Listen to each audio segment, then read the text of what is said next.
It is my pleasure to be joined today on Bad Faith Podcast for the first time by Anat Shenker-Osorio.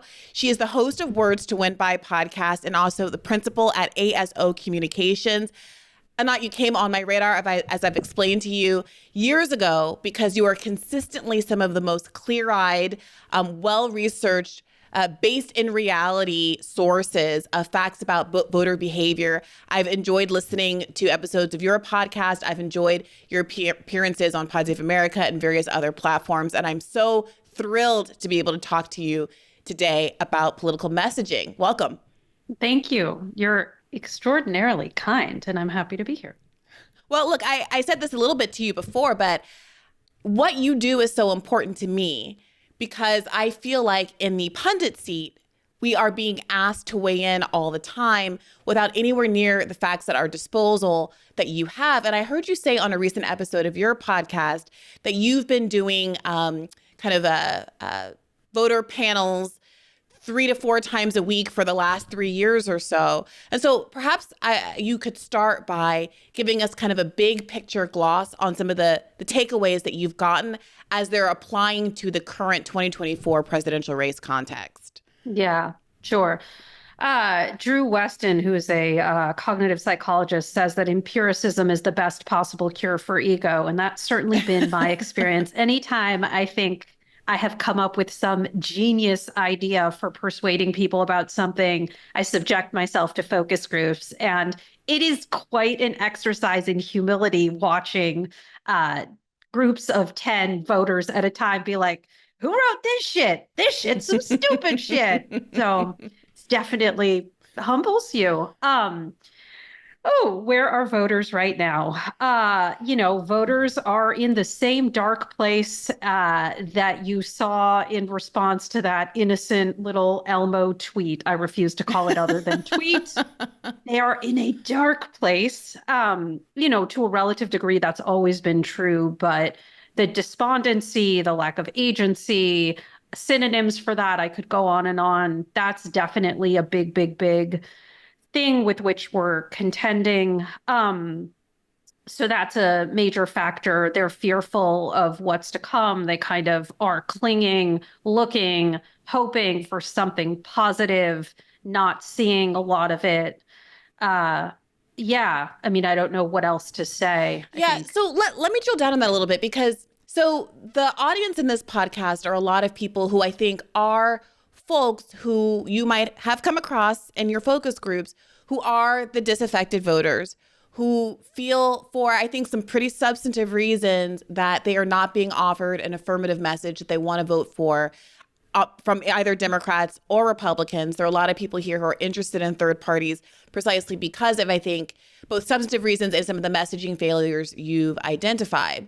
And so one of the things that I really appreciate you picking up on is the lack of what seems like affirmative messaging from the Democratic Party, as opposed to reactive messaging, where they tend to buy into the narrative that is being put forward by Republicans. And you see this in a number of areas, I think most pointedly and most recently, as this discussion about immigration and what's going on at the southern border is taking up more and more space in the political discourse heading into 2024. Yeah, absolutely. And, it's just sort of the 101 of persuasion and life, really, that if you want to win the debate, you have to set the terms. And if you're responding or you're defending, you're losing before you begin speaking. And so if you've agreed explicitly or tacitly to have a debate about who's going to be the bigger asshole, I can assure you that as good a try as you put into that, MAGA is always going to win. Republicans are going to carry that title. And so if you signal to voters that they should make their electoral decision on the basis of who is going to be toughest on, you can fill in the blank, whether that's crime, whether that's the border, immigrants, whomever, that is not going to be your quote unquote brand advantage, instead of forcing the conversation that you want to have. On immigration, what we've seen, because, I don't like to present problems without solutions, because what use is that? What we've seen is throughout the years, a narrative that's rooted in the value of freedom. And I am both flummoxed and somewhat heartened to say that we first came up with this and tested it in 2011, flummoxed because you would think that it would have had durability and staying power, but heartened because it's still working within testing.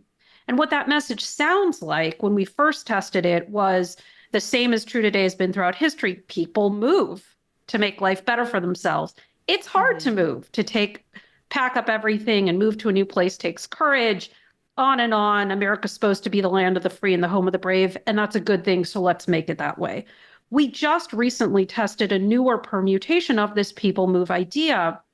And what's fascinating about that idea is that in contrast to a prevailing narrative from the immigrant rights community, which says that America is a nation of immigrants and shows a majestic picture of the Statue of Liberty, that actually fails. And the reason why a nation of immigrants message fails is because, first of all, for Native Americans, it's insulting for reasons I trust I don't need to explain. For many African American respondents, it is also not hitting a sweet spot because it implies a volition where there was none. And then for most of your audience across race, it's not rooted in lived experience. The majority of US adults are US born. We have lots of immigrants, but still that's where the numbers fall. And so on average, the person who hears that is not actually an immigrant. That may have been a grandparent's story, a great-grandparent's story, et cetera, but not their own. In contrast, the majority of people in the US have moved.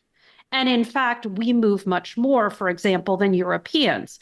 Most Americans have had that experience of packing up everything. Moving is stressful. People know that it is stressful and hard.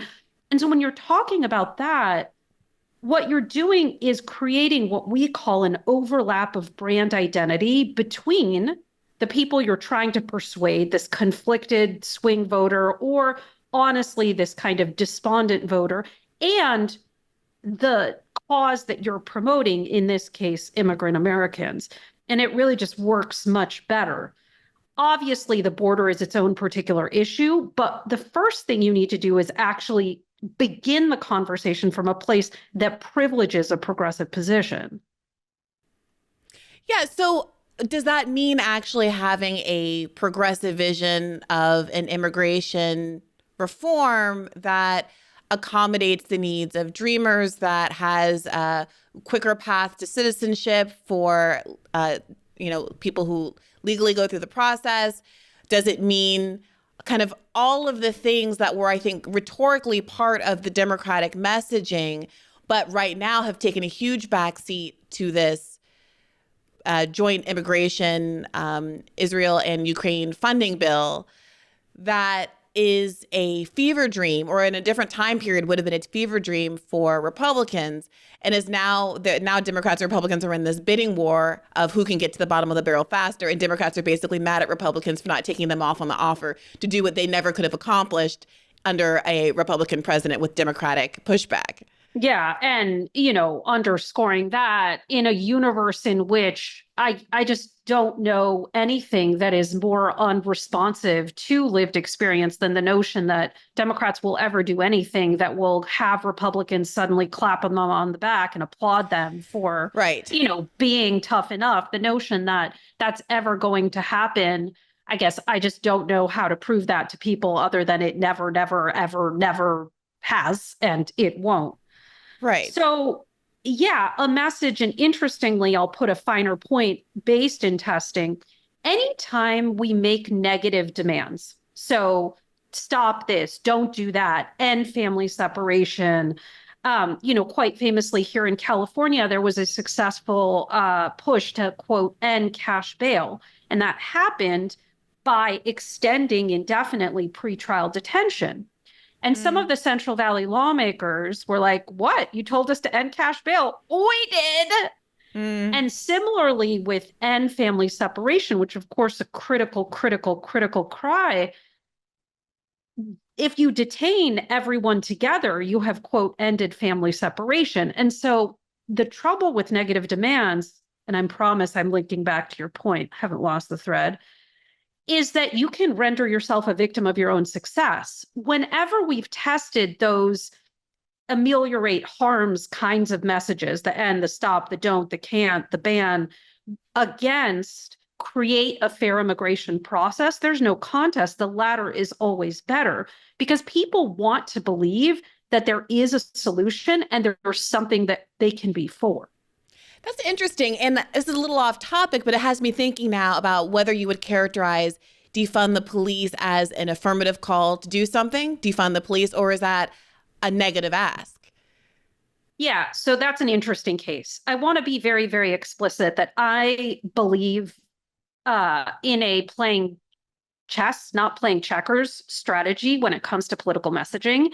And I think it's extraordinarily important to have a left flank, because if you don't have a left flank, then whatever your proposition is as a mainstream Democrat is necessarily going to seem like the outlandish outlier leftist position.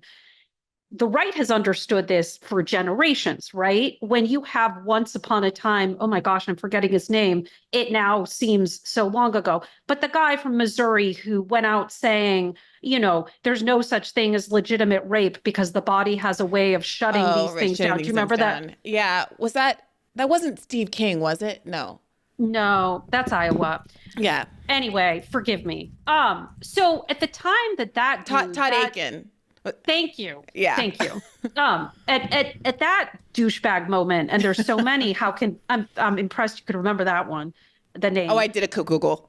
Oh, okay. I feel better. I'm like, wow, your memory is extraordinary.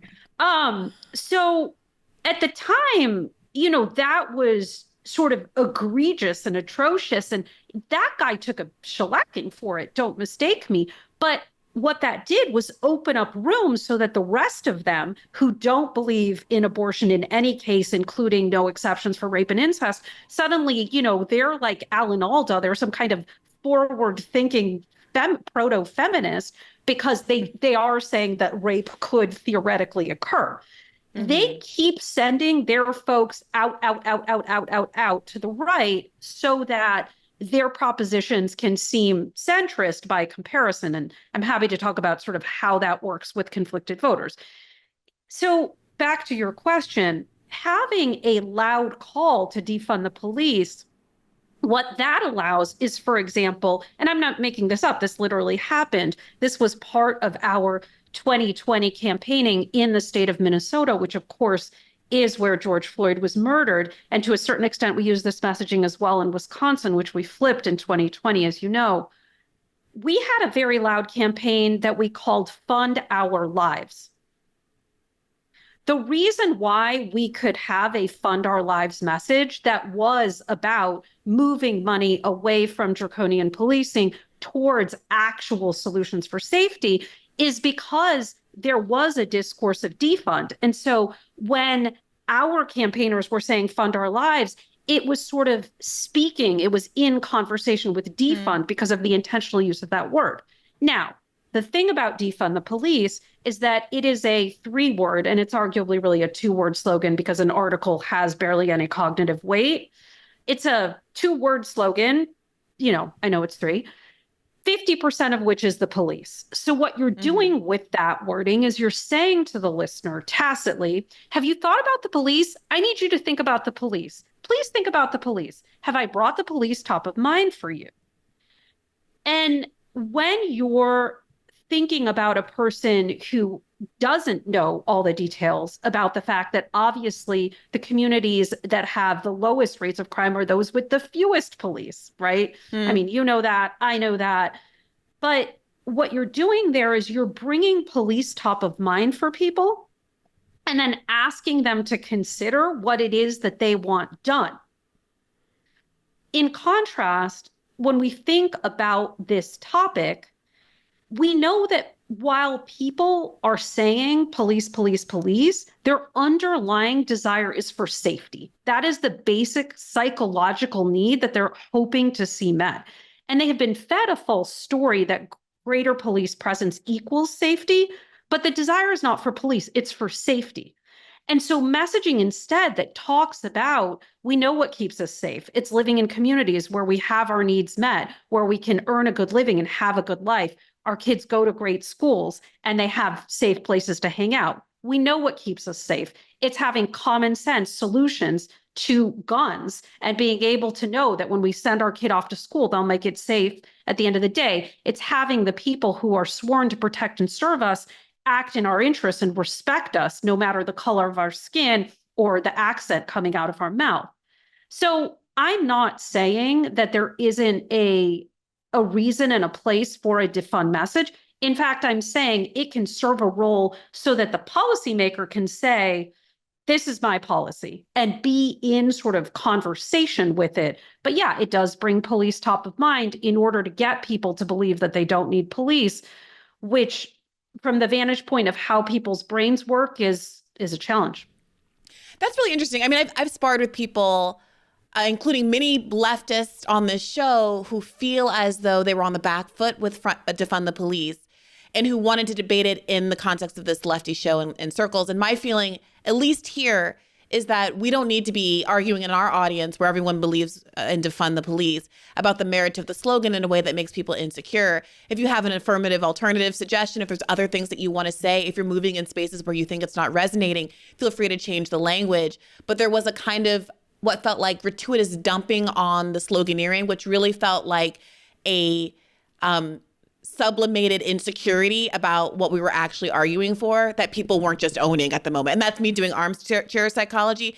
But your explanation of why emphasizing the police might not be as advantageous, I think resonates with me. And I do wonder whether or not, as Democrats were contending with this in 2020, there was any effort to say, can we say we are wanting to defund violence against Black people or violence against people more broadly? Or are we trying to defund, state-backed violence? Are we trying to defund a carceral system, something else that is not as rosy in some people's eyes as the police, who, as you pointed out, are seen as a protective force by some percentage of the population? Because what it felt like was the alternative that was adopted by the Biden administration at that time was, we're going to run away from this messaging. We're going to argue that we're going to defund the police even harder, even as all the protests were still ongoing in the summer of 2020.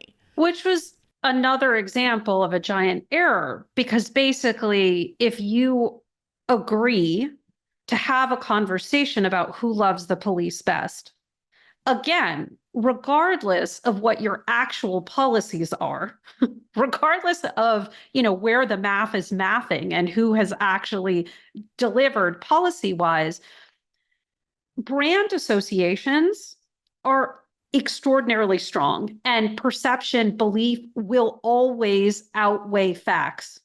That's just how brains work. We can gnash our teeth and be very upset about it. It is what it is. People come to judgments and perceive complexity through different kinds of simplifications and mental models. It's really the only way to be able to exist in a complex world in which things are coming at you all of the time. And so if there is a knee-jerk default association, Republican equals RoboCop, Democrat equals mall security, and you tell people the number one consideration is who is going to be toughest, I'm sorry, but they're going to go to RoboCop. They're not going to go to mall security. So getting in that argument is unwise. I think, I don't want to belabor this too much, so, we can go on to whatever else you want, but I think that, again, understanding what is the hunger here? Like, what is the thing that people actually want? And unsurprisingly, it's safety. And how do you speak about, hey, we want to fund our lives. We want to move our money from the failed strategies that have ruined our communities to the things we know work, to the kinds of places that we want to live and the kinds of schools we want our kids to attend. Yeah, I really, really appreciate that point about affirmative messaging and how it's kind of dovetailing to something you said a little earlier, which is that conservatives seem to understand that having a right flank that is extreme helps to provide cover for what then appears in contrast to be a also more moderate extreme Republican. Right. It's also extreme, but by contrast, it appears to be a more moderate message. It does feel like the left does not have that same relationship with the center left. Where, to take this defund the police example, rather than like kind of quietly inching away from what might be seen as a lefty extreme, there is a robust attack, almost a competition with the right to see who can attack, whether it's a squad member or activists in the street or whatever have you, the most loudly. And I do wonder what role that plays. This is a leftist podcast. I'm not exactly rooting for the future of the Democratic Party here, but it does play a role. It does negatively impact the left insofar as we become the target from both political parties frequently. And also it does seem to be an own goal for Democrats because, and this is where they dovetail together, they seem to do that even when it seems clear that majorities of base Democratic voters support various policies that are being framed as leftist, whether it is the 88% of Democrats who support Medicare for all, or the Green New Deal. Of course, you had the classic Green New Whatever from Nancy Pelosi targeted at AOC, whether it's the current calls to end the ceasefire now, which, it's about 70% of Democrats support, including a majority of all voters. There still seems to be a choice to vilify the left message as extreme, even when it is not, in fact, representing a marginal position. Yeah.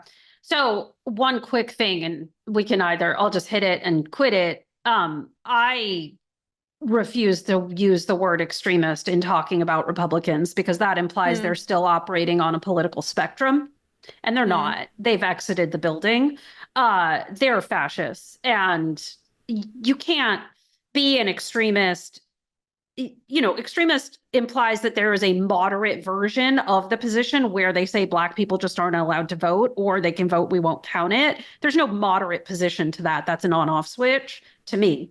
So anyway, that's just an aside. Sure, but what do you do even with that? Like, look, I don't disagree with you, right? Yeah. Like, obviously, I think that voting should be maximally easy. I think that we should have a voting day. I think, that we should be automatically registered. I think all of those things.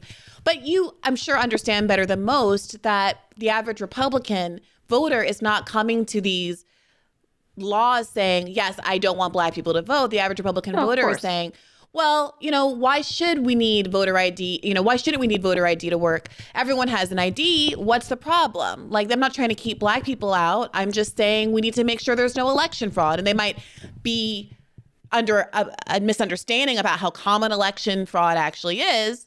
But, they don't see themselves in those terms. And so then my concern against using the word extremism when describing Republicans like that, Republican voters at least, not Republican leadership, people who know what they're doing, is that it is stigmatizing, frankly, and pushing people potentially farther into a bucket that they might not want to be in if it were revealed to them in different ways what the underlying goal of the policies that they're subscribing to actually are. And so, instead of saying, hey, you're an extremist, you're, a MAGA crazy wackadoo, I might say, did you know that, in fact, all of these claims of voter fraud are wildly over attributed, and that, in fact, these are all the people who aren't able to vote on a regular basis because of restriction to voting times and voting days and prohibitions against passing water out of lines and all these other kinds of practices. I mean, do you ever have concerns about how conservatives are characterized in that way? So, I'm going to try to somehow smoosh together the previous question and this one because I recognize that I went on an aside. No, not at all. It's an interesting one. So I think that the meta thing about messaging, at least for me, is that there has to be a theory of change. And I like to be very, very transparent about my theory of change. There is a long-running debate, and this kind of goes to your previous question, within Democratic Party circles that gets called, are we doing turnout? Are we doing persuasion? Are we doing turnout? Are we doing persuasion? Which is ironically racially coded speech for, are we going to put our eggs in the white Midwestern swing voter who apparently has never left a diner? I think they're contractually obligated to live in a diner. Or are we going to spend mobilization dollars and not just constrain ourselves to using C3 in that sense and telling people in neutral terms, hey, this is voting day, make a plan, go vote, and not actually try to persuade them. I reject that paradigm. I believe that turnout is persuasion. And if your message doesn't spread, by definition, it is not heard. There's a reason why that odious red MAGA hat, I'm sorry to use this example, is so potent and powerful. It's because social proof is real. The number one most persuasive thing that we have as humans is the fact that we aren't really that far psychologically, I'm sorry, listeners, from middle school. People do the thing they think people like them do. So if they perceive that their identity group, which could be moms, it could be Black folks, it could be young people, it could be, polo enthusiasts, whatever, their perceived identity group, people do the thing they think their group does. And we see this in experiment after experiment. When we have a message that says, oh, voting is really down among young Latinos, or, African Americans are really not turning out, that actually decreases participation because you're creating social permission to not engage in that behavior. You're like, oh, I guess my kind of a person doesn't do X. So what is the point of this? The point of this is that the message has to engage the base. They have to want to act as the choir. They have to want to repeat it in order to convert the conflicted middle. We've had a misunderstanding. We have been fed a false story, and this is where I'm trying to answer both those questions about the middle. What we've been told is that they're moderates. They want something in between. What the research shows is that that's inaccurate. They are conflicted for a reason. They don't have a fixed ideological position. They are people who are especially susceptible to what we call anchoring effects. I call them the good point people because they're like this. Good point, but yeah. Also, whatever they hear repeated most frequently is common sense and true in the way the world works. So if they're living in the Central Valley of my state and they see a sea of red MAGA hats, they're like, I guess this is what people think. They conversely see no blue hats because that's not a thing that Democrats do. And they're like, okay, I guess this is the deal, right? So what that means is that for the person you're talking about and the vilification, first we have to recognize that there are some people who are lost to us, right? They are fully in the queue hole. There's nothing you will ever say, Donald Trump is their Jesus. You cannot have them. Like, I promise you, there's nothing that you can say. The other people who are not those people, it's very important. I agree with you entirely not to vilify them. What we need to do with them is a permutation of what you suggested. It's something that I call narrate the dog whistle. It's to explain to them why and how the right wing, and this isn't a US phenomenon. This is, Orban's Hungary. This was Bolsonaro's Brazil. This is Duterte's Philippines, et cetera. This is Brexit. This is the right-wing party in Australia. The right wing, the world over, has one story. It is shame, blame, scapegoat, deliberate division in order to obfuscate the fact that they are taking our money, right? Like, that's the deal. It's always been the deal. What we find is that when we can say to people, hey, I think Black, brown, white, young, old, red state, blue state, I think most of us believe that people who work for a living ought to earn a living. So we name a shared value, whatever that might be, or to give one that we've tested a lot in this voting democracy space.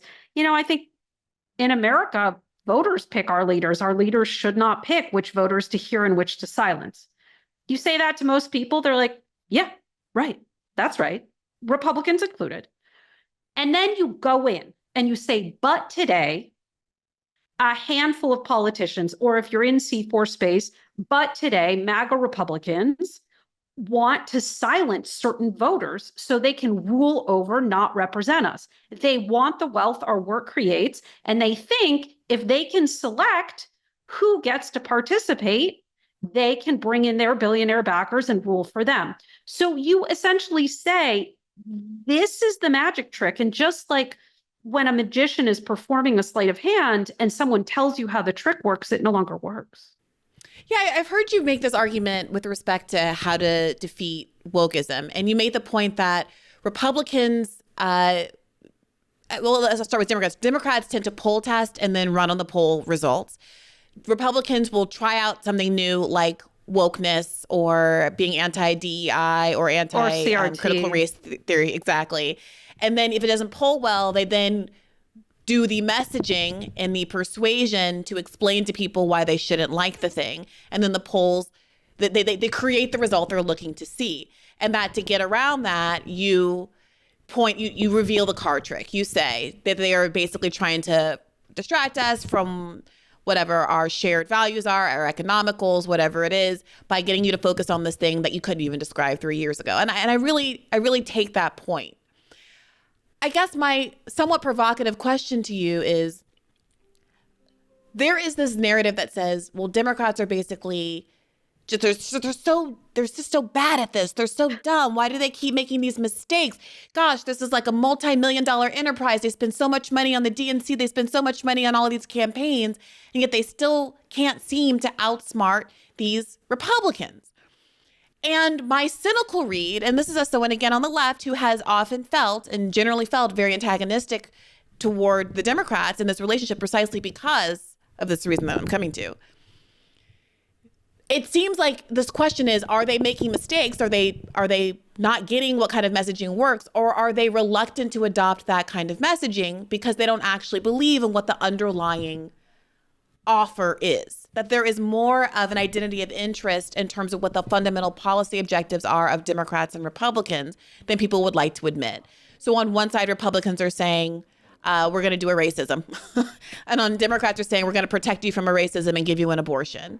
And then we care about those issues. They're not superficial issues. So we vote on those issues. But the reason that Democrats really don't stick the landing on, we're a working class party, we have been able to pass the PRO Act, we've been able to codify Roe into law, is because they are taking advantage of the fact that they can always have these cultural issues in play and use them without having to get to the core of the broader neoliberal project. Yeah, I mean, I wish that I could say differently, but of course that's what's going on. I mean, we live in a fundamentally corrupt pay-to-play system. That's how it works. Running for office is an extraordinarily expensive proposition that has really handsome returns if you do it correctly. And I think that we would be naive to believe that anything different to that is going on. So there's definitely, for some Democrats, what proportion, I don't know, I couldn't tell you, that they're never going to take up the kind of messaging I would suggest, or perhaps you would suggest, because they fundamentally don't want to get to that outcome. And so, they're not going to put the wrapping paper I want on the box because what's in the box is selling a different thing. And then for some others who, because it's not black and white, it's a spectrum, it's complicated, et cetera, they genuinely believe that the name of the game is this persuasion question, partly because if you do persuade a swing voter, that is a net 2 votes, right? You've gotten +1 your column, -1 theirs. And so that feels like better math. Or they believe that turnout is extraordinarily difficult and there's really not that much you can do about it. Or because, and this is one of the most frustrating, you think you know all the frustrating things, I'm about to reveal another one to you. Persuasion is just much easier to measure than mobilization. The will you or won't you vote, I call it the I will pay you tomorrow of public opinion research. It's the number one thing people do not tell the truth about. So in any survey you've ever seen, 95% of people are like, I'm definitely voting. Have you ever seen 95% voting rates? No, you have not. So some people in that sample, and they're not even lying, it's like, are you going to exercise tomorrow? Yes, I definitely am. Will you floss your teeth? Absolutely. Are you going to eat healthy? Also, yes. People maybe even mean it. Asking people to make predictions about their intended future behavior is a silly thing to do with humans. So there's been a lot of research that shows that there isn't a strong correlation between in-channel testing, that's any time that you're doing a survey or a randomized control trial, on mobilization, and actually that resulted in people voting. And so what a lot of people have done is thrown up their hands and say, Who you vote for is a much more credible question. Whether or not you're going to vote is a bunch of bullshit. So we're just not going to measure that. If the only thing that you're measuring is essentially persuasion among white swing voters, by definition, the winning messages are going to be the milquetoast message, if that makes sense. So that's part of what's going on, is this conditioning. And then I think part also of what's going on is just this fear of being forthright and explicit about values. And humans are funny creatures. We don't make good decisions out of the basis of fear. When human beings are operating from a place of scarcity, of, oh my God, if I don't do this correctly, I'm going to lose. I'm sort of hanging on by, a finger's edge or whatever, fingernails. They do whatever is kind of most immediately conditioned. They revert to habituation. And so I think some of it is sort of genuine mistake making, and some of it is, what you said, that it's the neoliberalism, stupid. And we can see that in the evolution from FDR to, ending welfare as we know it, and the era of big government is over. Those are two fundamentally different things. And I am with you. I don't think you can be the party of Jeff Bezos and the Amazon union. Those two things are in fundamental opposition. And when Democrats used to tell people we're the party of the working class, they're the party of the bosses, it wasn't just that working class people voted Democratic, it was core to their identity. If you were a working class person, you were a Democrat. Once that went away and Democrats went into this make-believe fantasy that a rising tide would lift all boats and we could simply benignly grow the economy, then working class people started to fracture into different kinds of identities based around race, based around the evangelical church, as we know. And, that was when the problem began of wooing the working class voter. You gave an analogy on a podcast you were on recently that I listened to about what the two-party system represents.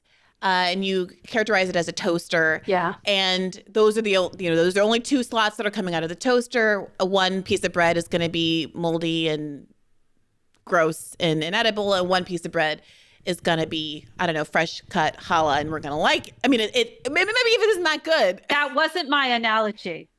Okay, what was it? Ezekiel bread, something that's passable but not great? My analogy was, sorry to interrupt you, but please. I have to stick with my true analogy. So the question that I was asked, if I'm not mistaken, was something around like, what do you do when you're talking to someone who's just like well and truly despondent, which I think it was specifically about Arab American voters who are despondent over Palestine. Yeah. And understandably so. And actually I would hope more than Arab American. Like, I would hope it wouldn't just be them. So what I said in essence was, if you're not doing broadcast communication, if you're able to communicate in more of a one-on-one, more time kind of thing, that the US electoral system is a broken down, shitty ass toaster. And it unfairly has two slots. One slot will give you a piece of tasteless, probably pretty burnt bread that will provide caloric intake, and the other will be an arsenic-laced piece of cyanide poison. We deserve to live in a much better situation. You cannot get a healthy breakfast out of a toaster. You can't get protein. You can't get anything delicious. You can't get fruit. You can't get whatever. You can't even get coffee out of a toaster. How are we supposed to live like that? But it is the way that the present electoral system is set up. And so we make the bread and we eat the bread in order to have the caloric intake that we require to fight so that we have more than a toaster, because a country shouldn't be governed like this. A people shouldn't be governed like this. A future shouldn't be decided like this. And that's the way that I make sense of it. Certainly not my most inspiring message, but right. Yeah. No, I understand. And I certainly don't expect you to, or anybody else, to adopt kind of my position on this. But there is an argument that says, we want to break the toaster. The Mm-hmm. fact of the toaster being there and functioning is deluding the users of this kitchen into believing there are no real alternatives. And as long as it keeps pumping out an edible breakfast, no one's going to, do that Whole Foods order or some non-Amazon based food order or go to the grocery store and actually get some real food for us. And I do think that this is something that, Democrats are really struggling with because, for the last couple of months, the narrative around Gaza in particular has been, well, the election's a year out.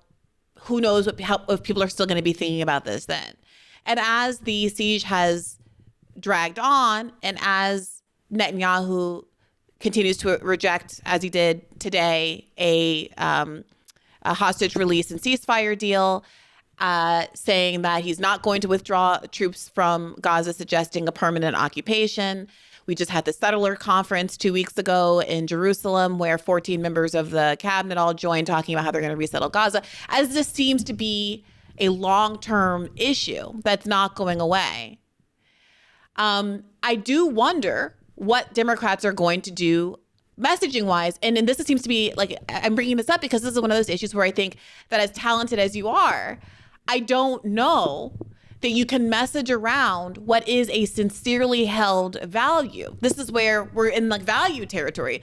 The value is, I don't think American bombs should be employed in a genocide. I don't think American funding should be used to support a genocide. I don't think American diplomatic cover in the United Nations should be used to preclude or to block a vote for a ceasefire.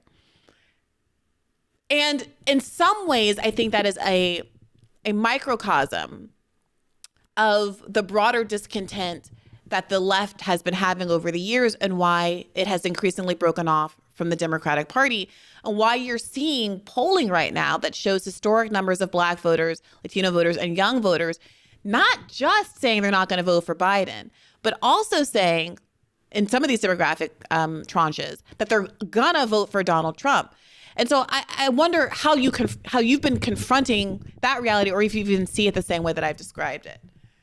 Yeah. So there's, from what I'm taking, there's two parts to your question. The first is, what is your theory of change, right? And you laid out yours, that we need to take an axe to the toaster because the toaster is a piece of crap.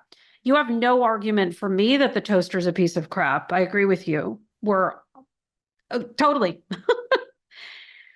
My own particular theory of change, and I think it's impossible to have a 30,000 foot view on this because it requires being able to just sort of see the operations of millions and millions and millions of decisions and ideas and concepts and people that I don't think any human can, is that the electoral system, this is, to paraphrase Audre Lorde, like us using the master's tool to try to dismantle his house. Like, the whole thing just doesn't make sense. And you layer onto that the use of 501c3s and begging rich people to give us money so that we can, amass campaigns to try to make them less rich. The whole thing is just a palimpsest of ridiculous. And if you think about it too long, then you just want to go open a smoothie shop called The Last Straw and stop working in politics, which may or may not be my plan. So pro smoothies, pro unplugging the toaster. Thank you. Alternate breakfast all around. Yes. Yeah, no, this is an entirely breakfast related conversation. Who knew? So my own particular theory of change is that the only thing that would actually create an alteration in the way that the kitchen is run, to stay in this analogy, so that we could have beyond a toaster, there could also be like a coffee maker and a smoothie, like a juicer or whatever you want to eat. You can eat whatever you want to eat. Would be to withhold our labor, that absent something like a general strike in some meaningful way where we actually throw sand in the wheels of capitalism, I really don't see anything kind of radically altering. And so I have trouble understanding how we would use the electoral system, including running third-party people, including getting people to sit it out and not vote, in order to alter the electoral system. To me, that seems a non-starter. And so perhaps it seems odd what I'm saying, but what I am saying is that this toaster is the toaster. We make the the, most nutritious, by which I mean just have some calories, bread that we can have so that we have the energy to do the rest of what we need to do. Where I draw inspiration, besides getting to work abroad, which is my escape valve, is the fact that I'm sure you know better than I do. Last year, I think by last count, there were 400 separate labor actions in 2023 alone. I mean, to me, that is where we actually attempt to alter things, is through direct action, through withholding labor, through actually dealing with the people in charge, which is capitalism and not even Joe Biden, in my opinion. I mean, he's also just a tool of that broader kind of billionaire system. Yes, we can agree that Joe Biden is a tool. I'm going to quote you on that. I'm just kidding, of course. Look, I guess we don't have to move this, all out, because we do it on this podcast all the time. But I do think that just fundamentally the argument is, yes, with withholding one's labor. But what do you do when you see really promising moments with Sean Fain and the UAW and the choice to call for a ceasefire and to hold out on one's endorsement? But then at the end of the day, ultimately, seemingly without any concessions, and, something might come out, but it's been over a week now, seemingly without any concessions, and certainly no telegraphed concessions, choosing ultimately to vote for Joe Biden regardless. What does that do kind of psychically, rhetorically? What does that mean to your call for a ceasefire, that ultimately, with no movement from the Biden administration on that issue, you've decided to basically tell rank and file to vote for him anyway? And does that cause a crisis of confidence in the ability of labor, either because it is captured through business unionism, either because people sincerely feel like Donald Trump is an existential threat, and so this is just not the time to withhold one's vote? Whatever it is, it isn't operating as it could and should and is supposed to operate, which is to say, I have a credible threat of not voting for you, and therefore I'm going to have real leverage with you in a political context. And then the follow-up to that is, and this is an argument that people make, which is that by having an electoral system that people are buying into and having two parties that purport to represent all of the interests, the diverse interests of Americans, you are helping to disguise the extent to which neither of these parties is really working for you. Neither of these parties is a labor party, is a working people's party. And that, to the extent that you can start to register discontent electorally, it undermines the credibility of the left prong of this project, which is propping up the project's integrity as a whole. So the more you get people in New Hampshire writing down ceasefire in lieu of Joe Biden, the more you get people going to vote on election day, voting down ballot, but leaving the top of the ballot blank, as so many people did in was in Michigan in 2016 with Hillary Clinton. Then instead of the Democratic Party being able to basically turn around and blame voters when they lose, there is a more credible argument that, no, I'm a voter. I was a real person. I'm a person who showed up. I'm someone who should be taken seriously. I'm someone who's not just a disaffected, lazy person that's divesting from the process, but I'm someone who wanted to send you a message that the Democratic Party isn't representing us. And then use that to funnel energy into parties that might do better. Yeah, I mean, first of all, in 2016, 1% to 2% of the electorate in the 6 battlegrounds skipped the top of the ticket, but it was mostly Republicans. That was most of that action. I think, how is that particular action, which is, as you rightly highlight, the action of a very politically engaged, incredibly sophisticated, highly informed voter, which is different than the I'm just not going to stay home or the non-habitual voter. Those are different populations. We're certainly looking like who that is. I think, everything that you raise has legitimacy. And it is also the case that while not all Democrats have called for a ceasefire by a long shot, the only people who have called for a ceasefire are Democrats. While it is the case that not all Democrats go and stand visibly with labor, the only people who stand with labor are Democrats. And so, to me, there is extraordinarily fundamental difference between these two vehicles. I think that the Democratic vehicle is a far superior one to the Republican one to ride while I try to make the rest of the things happen, because I understand that the electoral vehicle in and of itself is insufficient. Sorry for switching metaphors from toasters to cars. I don't know how that happened. I guess it's no longer breakfast. I think that your question around, are you kind of giving a tacit stamp of legitimacy, and, or more importantly, more, I don't know if it's more important, but more critically to us, whether that's how it feels to the would-be voter, it's a valid question. But I think that the question is, how do we really build agency for people and make them understand? Not for nothing is an organization that I helped to found called We Make the Future, to help people understand that the future is made out of the actions that we take along multiple dimensions: our consumer actions, our labor actions, our withholding labor actions, our voting actions, our not voting actions, our how we talk to our kids, how we yell in the street, all the things. That's how the future is made, is out of all of those decisions. And I think that getting people to act collectively is what empowers them. It's one of the reasons why labor unions are so fundamentally important. This is right now the setup of the system. I think that we have to use every tool at our disposal because the time is nigh. I mean, what you're talking about to me, I think when you layer on the time horizon that it's February and we're talking about November, I just don't see how it gets pulled off. And, you may disagree with me, but I feel pretty adamantly that a Donald Trump future, a MAGA rule future, is a fascist future, and a democratic future is not. I mean, like, you feel that way even as we're watching the Democratic Party compete in this race to the bottom over border wall issues, the kind of border issues that were brought up as examples for why Trump was so dangerous and fascistic back in 2016 are the exact policies Biden is pushing right now. There were all of these arguments that we couldn't have Donald Trump because he was going to start a war with Iran. What's going on with Joe Biden right now, claiming that we're attacking various targets in the Middle East, not because we're trying to start a war with the Houthis, but just because we're trying to disable their ability to function. I mean, what do you call, there were all of these arguments that Donald Trump was going to be a world historical despot and maniac. And this is not at all to his credit.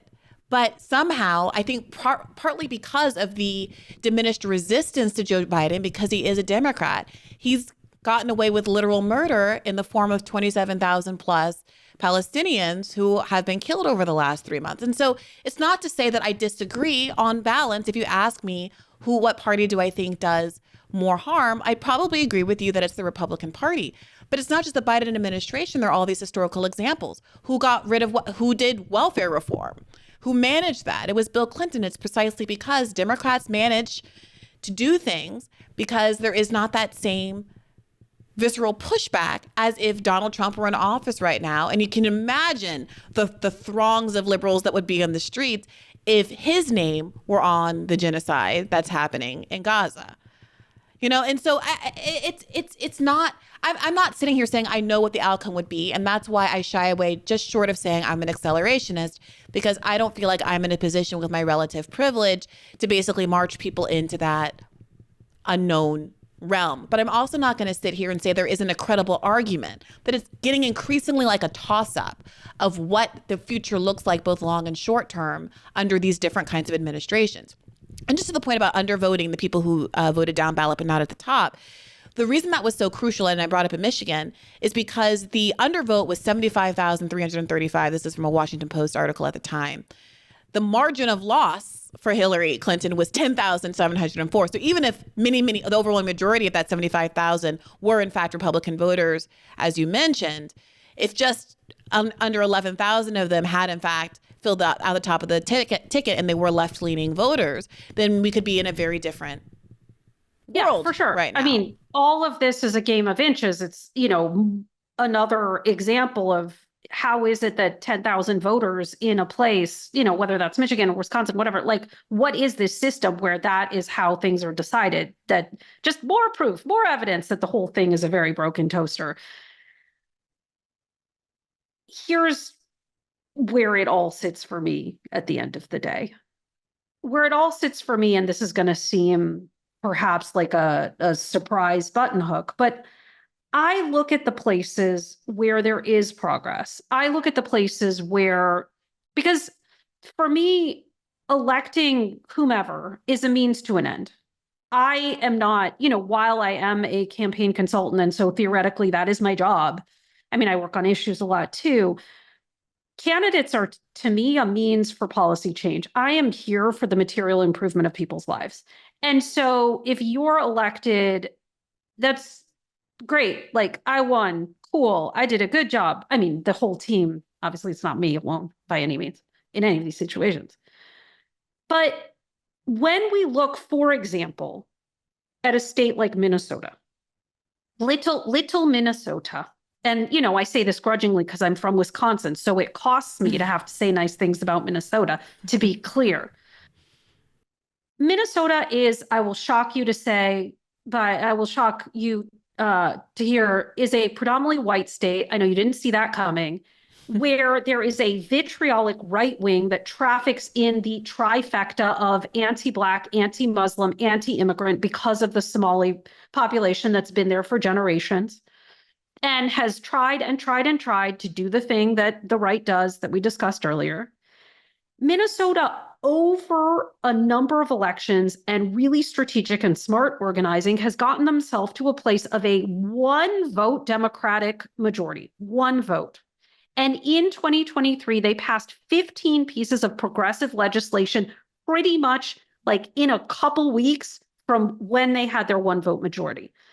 And the reason that they were able to do that, according to the Democratic lawmakers in charge, was that they said, we ran without hiding the 8 ball. We ran on a message of our values. We ran on calling out the opposition for their hate peddling, their fear mongering.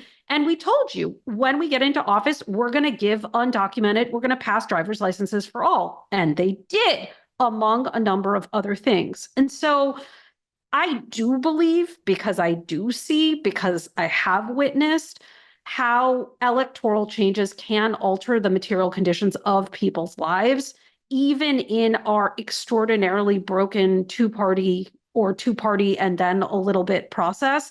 And that's why I engage the way that I do. Look, I think there's a very strong argument for that at the state level. I'm more skeptical on the national level.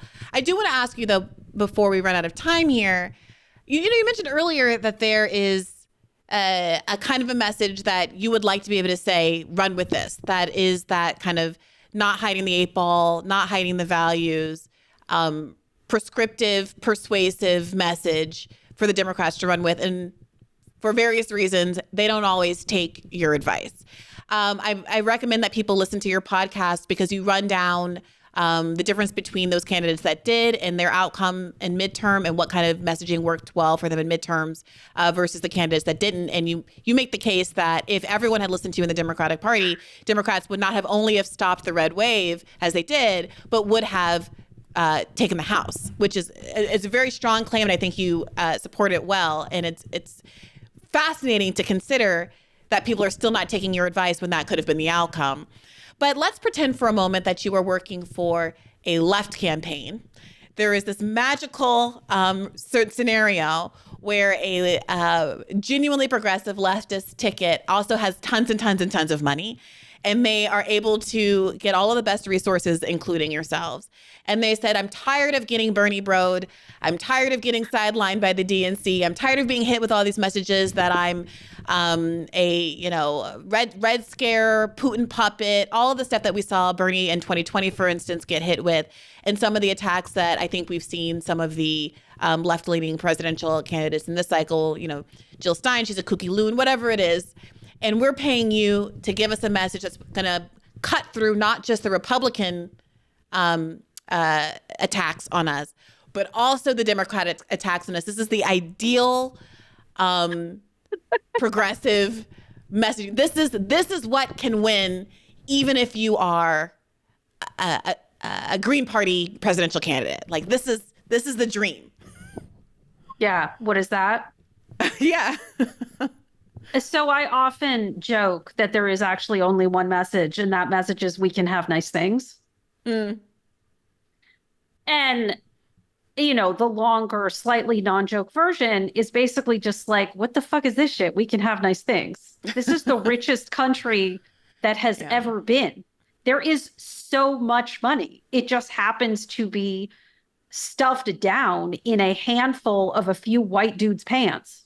And So Bernie tried that, right? That's it's the richest country in the history of the world. Like that's his go-to phrase. I think, I mean, everything is complicated. I think, the major difference that I'm suggesting there, and maybe it's not coming through because I was being it sounded like I was being facetious. Lefty left messaging, the trap that it falls into is it normally begins with, boy, have I got a problem for you. And when it's not, boy, have I got a problem for you, it's, this is the Titanic. Would you like to buy a ticket? This is a hallmark of climate change messaging. And most human beings do not want a ticket to the Titanic. They know the way that ends. They're good. They don't want a new problem. They got 99 problems. They don't want yours. And so when we go in with just, here's why this is a piece of shit. Here's why this is a piece of shit. Here's why this is a piece of shit, which, like, I hope you hear me. I'm not disagreeing that all of those things are, in fact, I don't disagree with that assessment about, our climate, about our financial system, about what's going on, about how people are treated. Don't disagree. Most apolitical people, which is the largest voting bloc in the United States, is not Democrats and is not Republicans. It is voter eligible non-voters. Most people in the US are not paying attention to politics. That is the largest group of people. And in many ways, while we tend to focus in on the differences between the left and the right, actually as big and as important, and the difference I tend to focus in on, is politically engaged versus unengaged. So for the unengaged, which is most people, what's going on with them is they're trying to make it through their day, right? They've got more month than check, and they're just trying to figure out how to get their kid to school because their car is broken, because they got an appointment, because they can't pay for it, because this is going on, because, so-and-so's in the hospital, the stuff of life, right? The stuff of life.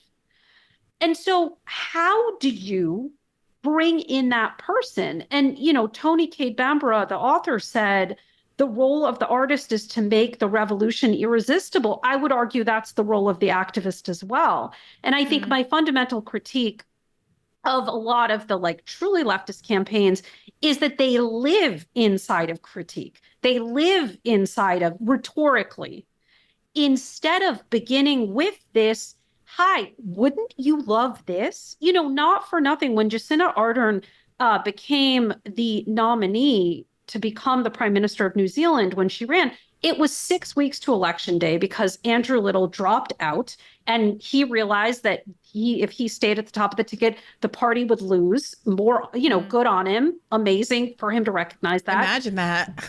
Everything has to be reprinted. You've got 6 weeks to go. Imagine. And she's like, here's the slogan. It's let's do this. And she just ran. This was a long time ago. I mean, what feels like a long time ago, BC, before COVID. She ran an almost entirely positive campaign. She said, let's do this. Basically, we can have nice things. And anyone who says differently is simply trying to continue to take the wealth our work creates. That's the distinction. The distinction is making people hunger for the beautiful tomorrow and saying, this could be your life. And the reason why it isn't is because of these folios. What I really like about that is that you anticipated what my pushback was going to be, which is, well, Bernie, everyone says you can have nice things. They say they want Medicare for all. They say they want a Green New Deal. But the pushback from centrists is always, well, no, of course we can't. You're pie in the sky. You're being irrational. Hillary Clinton said Bernie Sanders was trying to give out ponies. But you built into your pitch, and anyone else is still just trying, anyone else who says to the contrary, rather, is trying to take your money, is trying to preserve the status quo. It offers an explanation for why the rebuttals are what they are that I think is really persuasive, because my experience is that people do have a really intuitive understanding of corporate greed. And my analysis of why Bernie 2016 was more successful than 2020 was because that Hillary Clinton was a more successful foil for that corporate greed argument. She really invited it. and he seemed to have some personal animosity with her and was really willing to go after her on that in the way that he really wasn't willing to go after Joe Biden, even though many of the same critiques would still land.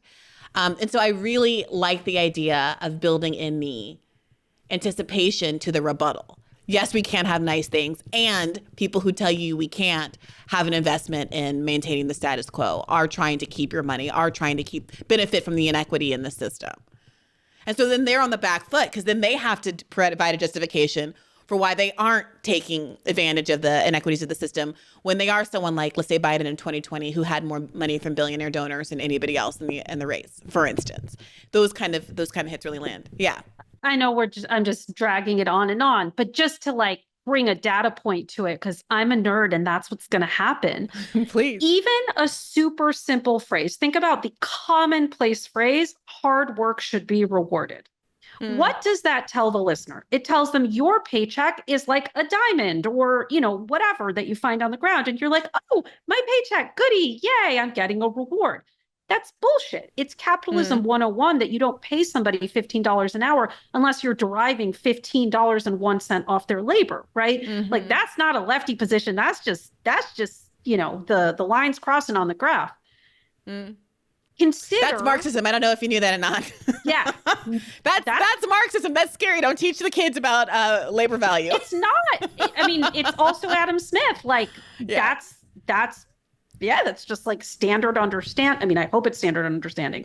Right. It's funny that you say that because I'm going to come to an antidote phrase. When I talk about this to introduce better economic messaging, I say to people in rooms, where does the money come from to pay people? When I'm in Europe, when I'm in Latin America, when I'm in Australia, New Zealand, people have no trouble answering. When I'm in the United States and I say a room full of lefty people, where does the money to pay people? They can't answer the question. This is how far in the bubble, this is how like toxic the water. And I say the money to pay people comes from their work. That is where the money comes from. It's very simple. And so when we, for example, in experiments do split samples and we talk about hard work should be rewarded versus the alternative phrase, which is return on work. Imagine a future America in which we had a concept that was ROW that we spoke about in the same kind of media circles that would, routinely talk about ROI, return on investment. I understand that's not a layperson term. Like, the average person on the street doesn't talk ROI, but it's a common sort of thing that people talk about. If we were saying, why is the return on work so low at McDonald's? Where is the money going? Why is the return on work so fucking low at Tesla? They made however much money. Where did it go? That's your money. That's a fundamentally different articulation and understanding than hard work should be rewarded, which is a phrase the left uses to try to make demands. And so I think there are so many things that are embedded at this deeper layer that even with seemingly facile shifts in language, we find in testing can unlock a much more progressive understanding. And basically, that's what I'm trying to do. No, that's really fascinating. And it makes me think of Bernie saying things like pointing to the gap between CEO pay and worker pay and how it's gone from one to 30 to like 1 to over 300, almost 400 now. You're getting at that, workers are more productive. You're still doing good labor, but you're just getting a smaller piece of the pie argument. And I do think that is very effective. And I think it's part of why he was, despite not being ultimately successful, one of the more successful progressive candidates that we've had in recent years. I do wish, I would love a world. We need to free you. I would love a world where you're doing all of these workshops at DSA meetings or wherever, as opposed to elsewhere. But the last thing I just wanted to quickly ask you about, if I could just trouble you and keep you for a little bit longer, is the Biden age question.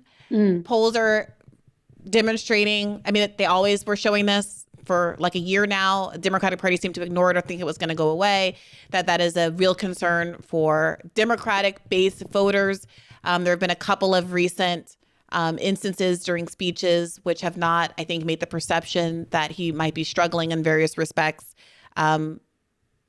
more widespread, more common. There is some movement and I don't want to, well, maybe choose my words. There's some movement. There's been a response from there's been a response from the opposition, but yes, I'm sorry, from Hamas, but it seems to be a little over the top. We're not sure where it is. There's a continuing negotiation right now. Is there, do you have a sense that people believe that there is a kind of a messaging workaround for this? Or is this one of those cross your fingers and hope that people care more about defeating Trump than contending with the fact that majorities of voters have the sense that Joe Biden is too old to be president? Yeah. So since the Silicon Valley billionaires who live just south of me are not willing to share the blood of virgins potion to make people younger, I keep asking them. I have them on speed dial. We talk a lot, as you can tell from the rest of what I said. I don't think we're going to make anyone younger. That strategy seems lost to us. But, there's still time for the blood of virgins or whatever that's made out of.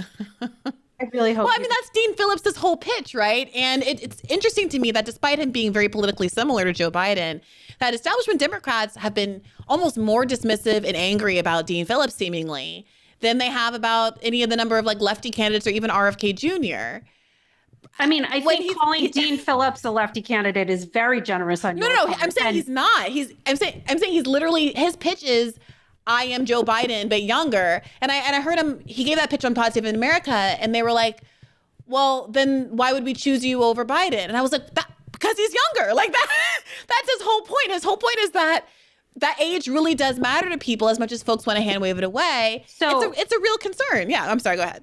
No, my joke aside, note to self not to make jokes with you because you're so happy to go down the conversational cul-de-sac. Usually I do that and the other person won't do it, but you and I are too similar in this discursive pattern. Yeah, well, that's why I'll end up with a 3-hour episode if I'm not careful. So I'll stop. Go ahead. So the piece of that concern that is remediable, theoretically at least, because the actual numbers on the calendar are not, is that in many ways, what voters are telling us when they say he's too old, he's too old, he's too old, is actually a concern about vigor, is actually a concern about having fight. Does he have fight? Does he not have fight?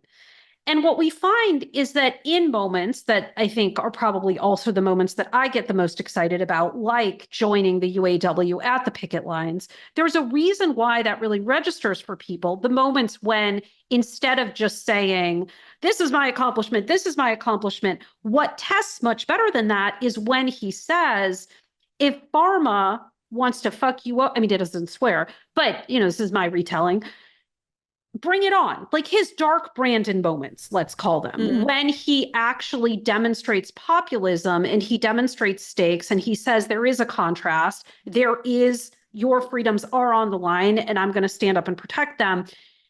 That is the part of the age concern that actually is remediable, which is to show up. And I will sort of close that out by saying we often do a metaphor exercise in our focus groups, and we ask people, both swing and turnout voters, if you had to liken a Democrat to an animal, what animal would it be? And almost always among these voters, it is a turtle or a tortoise or a slug or a sloth. It's basically a slow-moving animal. And when we ask the same of Republicans, it's always an apex predator. So it's a lion or it's a tiger, it's a shark. And it's usually said in this way, I don't like what they do, but you got to give them credit. They get it done. They see what they want and they make it happen. So I think that the part of it that's remediable is the part that says, I welcome a fight. I welcome a scrap. I am out here for working people. I am out here for justice. I am out here to protect your freedom. It's up to you to decide whether and when you have kids. Fuck these people who want to be in your bedroom. That is how you overcome the age issue. How do you feel? How do you feel he's doing? It depends on the day. Because I did see him. I mean, he did use the F word with Netanyahu recently, right? Saying he's a fucking bad guy, something like that. We got dinged actually on Rising, my morning show. We used the quote in the headline, and apparently there were some people in management that were not very happy about us using the F word. We're like, it's the president. We quoted the president. Yeah. No, I'm not literally saying that he should swear. I hope that's clear. I'm saying no, but I do think there's a kind of vigor in that, right? And he recently said, Trump said, we're going to debate. I challenged him to the debate. And his response was like, I'm ready. Of course, you know, he should be scared. Something along those lines. That was a kind of a machismo. I'm not afraid to debate you, Donald Trump. Let's go. Let's take it to the mat kind of a statement. Here's the thing that scholars of authoritarianism tell us. And when we were preparing for 2020, we spent a lot of time talking to them, both folks who had successfully deposed authoritarians, like the people involved in the end of Slobodan Milosevic's rule. We did a lot of research, not just public opinion with voters and kind of taking them through scenarios when we were prepping for this inevitability, which happened, the, sitting president refusing to go away. What they all told us, and Ruth Ben-Ghiat writes about this all the time, her book Not for Nothing is called Strongmen, is that the way that you actually deal with an authoritarian is you belittle them. Anything that you do that reinforces this idea that they're a strong, and I apologize for saying man, but historically speaking, odds are man, actually increases their power. And so this default kind of thing that a lot of people do, like pointing out hypocrisy when they've said, thing one, and then immediately they counter say the thing two, or, if Democrats did that, they'd be all up in arms. Hypocrisy is part of the strongman, the authoritarian's appeal, because essentially what that is signaling to the followers is the rules don't apply to me. I get to decide what the rules are. And so the way to actually do it is to say, these fools who did a press conference at Four Seasons Landscaping, these fools who can't even figure out how to, order food, they're like stuck at McDonald's, these fools who throw ketchup at a wall, these fools, how dare we quake in terror before these people? We know that the many can stand up to the money. They've done it before. We've done it before. And if they think they're going to silence our voices and cancel our votes, they've got another thing coming. And, that defiance message, which we just saw in 22, they mobilized the youth vote in Brazil. They actually increased youth voting by 47%. On a message of, if you don't decide, they'll decide for you. I think that that's the answer. Insofar as there is an answer, it's incomplete. I'm not saying it works in all cases across all domains, but for the despondent voter, the protagonist-antagonist relationship is not Democrats and Republicans. It's MAGA Republicans who are coming to control us and decide our futures for us, and we, the people who need to defy them. The MAGA stuff, it works. I got to confess, I'm a little skeptical about that too. That it's getting. Obviously, I'm on a left-right show, Rising. I sit next to a libertarian. The audience is largely conservative, and my sense of it is that there's a sensitivity around MAGA as a descriptor, as an insulting descriptor, feeling overly broad and like a kind of an attempt to take people who may or may not have voted for Trump, may or may not be like fanatical about Trump, but who are voting for Republicans. They're ultimately Republicans, and so they vote for Trump, and turn it into almost a slur in a way that I worry about. But do you have information on how that works? Or are you just saying we're not trying to convince those people anyway, so it doesn't matter if they're offended by that term? It depends on the person. If they truly, truly, truly are in the what I call lost to us category, you're wasting your breath, period. So the having a modifier is important, because what we have seen in research is that if you don't have a modifier, a word before Republicans, it instantly evokes in folks like that you are in fact saying all Republicans. Yes, I mean all of you, even if you are intending basket of deplorables, 47% takers, makers, all of that. Yeah. So there has to be a modifier. The modifier that has seemed to work best has been MAGA, at least in 2022. It's interesting. We've been doing a lot of experiments with modifiers. We've been looking actually at the word Trumpist. I do worry that MAGA Republicans feels like punching down, like we mean the rank and file and not the leadership, when the modifier really should be indicating the leadership. Another thing we've been experimenting with more recently that I didn't think would work at all is really talking about the connection to white Christian nationalism. That's a whole other conversation. Surprised at how much traction that appeared to have in the initial data that we've been collecting. I just thought people would have no idea what that meant and not really like be able to attribute that to Republicans. So I hear you. I think probably most of the people in the objecting to that category are people you cannot have. I mean, I think that's true, but I see it getting weaponized rhetorically. So like Biden gave that, what was it, a State of the Union speech where he went after MAGA. And I thought, well, you know, he's doing a good job in not saying all Republicans, but he had a lot of language that was like, you know, not all Republicans. Some Republicans are just, you know, good, honest Americans. But there was this MAGA section that's doing all these bad things. Not respecting democracy, 1-6, yada, yada. And despite him clearly, it seemed to me, going out of the way to anticipate that criticism, he still got that criticism. And that was in a speech where every word was carefully chosen to caveat that I'm not talking about, you know, like hashtag not all Republicans. In normal course of speech, I see the way that MAGA is used on liberal media shows and by Democratic politicians.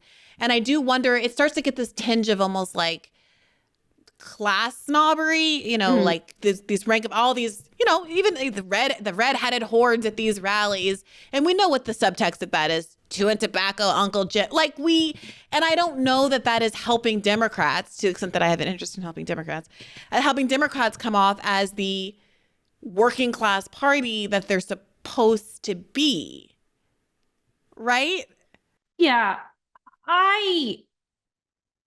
I'm just aware of the fact that, I mean, and you are too, because you worked for Bernie. There is nothing that you can say that is not going to invite criticism. That doesn't exist. Sure. You will be criticized for all things, like that period, you know, even Beyonce sometimes gets criticized, right? Like everyone is going to be criticized. The end, that's discourse. I mean, maybe she's the one exception. I'm not sure. I know. I was thinking about it. I was like, they have a whole show called Swarm about how someone will come and serial kill you if you criticize. Okay, so maybe I'm wrong. Maybe I'm wrong. But you know what? Las excepciones confirman las reglas. She's the exception that confirms the rule. I'm still sticking with it. I'm sticking with it. Most people will be criticized. So I'm not discounting what you're saying. I'm saying that it's important to have a modifier. It's important for that modifier not to be extremist because we want to categorize them as outside of any kind of political norm. It's a familiar one. Repetition is important. There's like a lot of reasons to put eggs in that basket is what I'm saying. And has there been testing around, because this was the issue with Bernie as well, like criticizing when you're trying to, especially when you're trying to break off the leadership versus the voters and stay criticizing the leadership. Because Bernie got in trouble in like 2018-ish before the primary for saying something like, I don't think that Republicans, Trump supporters, MAGA, they're not, you know, I'm not going to call them racist. Like he refused to call them racist. And I think he had a point. Like, I don't think you can call half the American electorate, everyone who voted for Trump, racist if you want to be the president of the United States of America.